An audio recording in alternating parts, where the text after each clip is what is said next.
நம்மைச் சுற்றி சூழல் விழிப்புணர்வு செய்திகள்.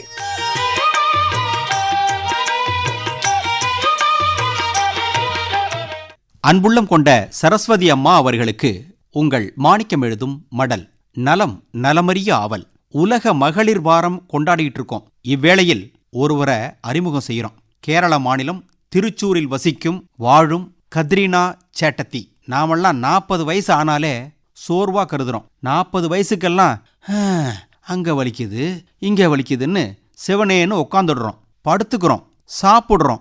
உடல் உழைப்புங்கிறது சுத்தமா இல்லாம செய்துடுறோம். இதனால ஏகப்பட்ட உடல் உபாதைகள் வருது. ஆண் பெண் இருபாலாரும் இப்படித்தான் இருக்கிறோம். உடம்புல இருந்து வியர்வை வெளியே போகணும், கழிவுகள் வெளியேறினாத்தான் உடல் உபாதைகள் இல்லாம நல்லபடியா இருக்கும். உலக மகளிர் வாரத்துல இந்த கடுதாசி மூலமா அறிமுகம் செய்யப்பட்ட கத்ரீனா சேட்டத்தி இப்பவும் சுறுசுறுப்பா கட்டிட வேலைகள் செய்து சம்பாதிக்கிறார். தன்னோட 30 வயசுல இருந்து வெயில் மழை பாராமல் கட்டிட வேலையில் ஈடுபட்டவர். கடந்த 58 ஆண்டுகளா தொடர்ந்து உழைத்து வருபவர். சரஸ்வதி அம்மா, கத்ரீனாவுக்கு என்ன வயசு இருக்கும்? 85-90 இருக்கும். பாத்தீங்களா? இவருடைய கடுமையான உழைப்பு தான் இவரை இன்றளவிலும் திடகாத்திரமா வச்சிருக்கு, உடல் உபாதைகள் இல்லாம வச்சிருக்கு. பொதுவா எல்லாருக்கும் வரக்கூடிய ஒரு பிரச்சனை நோய், சளி பிடிக்கிறது. ஒரு வகை கிருமி வைரஸால் தலையில தண்ணி சேருது. ஜலதோஷம் வர்றது நல்லதுக்குங்கிறாங்க.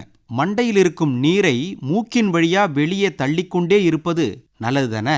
தொடர்ந்து சளி பிடிச்சி தும்மல் வர்றதாலையும் மூக்கில் இருக்கும் நீரை பல முறை வெளியே சிந்துறதாலையும் மூக்கில் வலி வரும், தொண்டையிலையும் வலி வேதனை அதிகமாகும். இதற்கு அருமருந்து மிளகு தான். 10 மிளகு இருந்தால் பகைவர் வீட்டிலும் உண்ணலாம்னு ஒரு பழமொழி இருக்கு. ஜலதோஷம் சளி தொந்தரவு உள்ளவர்கள் 13 மிளகு எண்ணி எடுத்து வாயில போட்டு மென்னு சாப்பிடணும். கொஞ்சம் கஷ்டமா தான் இருக்கும். தூசு, குப்பையினால் மூக்கில் ஏற்படும் ஒவ்வாமை, டஸ்ட் அலர்ஜி போன்றவற்றை மிளகு சாப்பிட்ட 15 நிமிஷத்துல போக்கிட முடியுமா? அந்த அளவுக்கு மிளகுக்கு சக்தி இருக்கு. ஆனாலும் ஏன் இப்படி அலர்ஜி, ஒவ்வாமை உண்டாகுது? சரஸ்வதி அம்மா, 2 காரணங்கள். ஒன்று, நமது உடம்புக்கு எதிர்ப்பு சக்தி இல்லை. உடல் உழைப்பு கத்ரீனா சேட்டத்தி போல உடல் உழைப்பு இருந்தால் நோய் எதிர்ப்பு சக்தி உண்டாகும். இன்னொரு காரணம், நாம் வாழும் சூழல் நல்லபடியா இல்லை. எங்க பார்த்தாலும் வாகன புகை. நம்ம வீட்டை சுத்தமா வச்சுக்கணும்னு நினைக்கிறோம், ஆனா அதே போல நமது தெரு சுற்றுப்புறத்தை வச்சுக்கிறோமா? அதை அரசாங்கம் தான் செய்யணும்னு எதிர்பார்க்கிறோம். நாமெல்லாம் சேர்ந்தது தான் அரசாங்கம். அப்புறம் நம்ம பையனுக்கு 18 வயசு ஆயிருக்குமே, இந்த வருஷம் ஓட்டு போடணும்.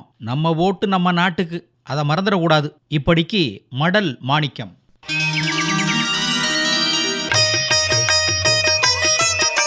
நம்மைச் சுற்றி சூழல் விழிப்புணர்வு செய்திகள் கேட்டீர்கள்.